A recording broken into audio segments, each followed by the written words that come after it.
Failure दिख रहा है। शुक्रवार को एक तरफ जहां विपक्ष गहलोत सरकार की दंड प्रक्रिया संशोधन विधेयक के खिलाफ हमला बोल रहा था, वहीं दूसरी ओर पार्टी के पुराने नेता कैलाश मेघवाल ने नेता प्रतिपक्ष गुलाब चंद कटारिया के सामने गहलोत सरकार के विधेयक की तारीफ में कसीदे पड़े।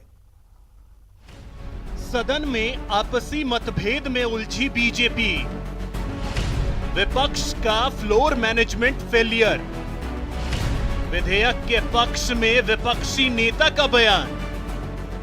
राजस्थान विधानसभा में कार्यवाही के दौरान उस वक्त अजीबोगरीब स्थिति हो गई जब नेता प्रतिपक्ष गहलोत सरकार के दंड प्रक्रिया संशोधन विधेयक की धज्जियां उड़ा रहे थे। ठीक उसी वक्त बोलने के लिए खड़े हुए बीजेपी नेता कैलाश मेघवाल ने सरकार के विधेयक की तारीफ में कसीदे पढ़ने लगे। मेघवाल ने सदन में खड़े होकर कहा कि मैं संशोधन का स्वागत करता हूं। इस पर बीजेपी के बाकी विधायक हैरान रह गए। नेता प्रतिपक्ष कटारिया ने दंड प्रक्रिया संशोधन विधेयक 2022 को कानून प्रक्रिया की धज्जियां उड़ाने वाला फैसला बताया। लेकिन इतने साल बाद अचानक ये इस प्रकार का अमेंडमेंट लाना, ये कोई तो भी सोची समझी चाल है।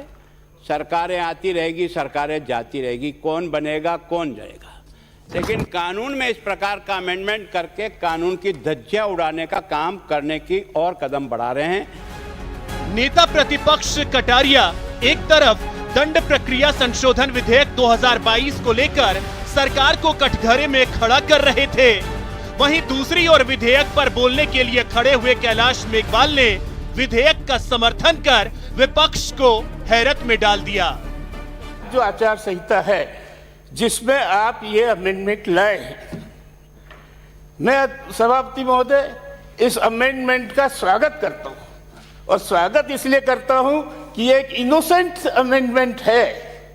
मैं इनोसेंट इसलिए कहना चाहता हूं कि कोई अमेंडमेंट हो, कोई प्रक्रिया हो, उसका परीक्षण हाई कोर्ट में भी होता है, उसका परीक्षण सुप्रीम कोर्ट में भी होता है, और वहां जाकर के उसके बाद उस पर मोहर लग जाती है कि क्या स्थिति है। सदन में गहलोत सरकार के विधेयक के पक्ष में बीजेपी नेता कैलाश मेघवाल के समर्थन के बाद विपक्ष मेघवाल के बयान से दूरी बनाने में लगा हुआ है।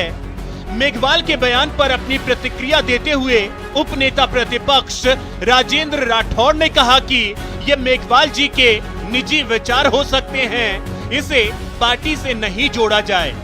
कैलाश मेघवाल जी हमारे वरिष्ठ सदस्य हैं, उन्होंने लीक से हटकर जो बात कही ये उनका व्यक्तिगत विचार हो सकता है। बाकी हम लोगों ने, नेता प्रतिपक्ष ने और हम सब लोगों ने उस दंड प्रक्रिया संहिता के अंदर जो आपत्तियां दर्ज की, मैं समझता हूं सरकार ने भी कई आपत्तियों के बारे में स्वीकार किया, और ये जिस प्रकार आज जो कैलाश मेघवाल जी ने अपनी बात कही, इसको भारतीय जनता पार्टी के अंदर किसी प्रकार के टकराव के रूप में नहीं देखना चाहिए। ये उनका व्यक्तिगत विचार था, जो उनका एक विधायक के रूप में उनका अधिकार था। दंड प्रक्रिया संशोधन विधेयक 2022 पर कैलाश मेघवाल का संबोधन खत्म होने पर सत्ता पक्ष ने टेबल बजाकर स्वागत किया। वहीं इस दौरान विपक्षी खेमे में सन्नाटा पसरा रहा, जो विपक्ष के फ्लोर मैनेजमेंट के फेलियर होने की ओर इशारा कर रहा था। दिनेश शर्मा, न्यूज़ 18 राजस्थान, जयपुर। आपक जीता दंड प्रक्रिया संहिता।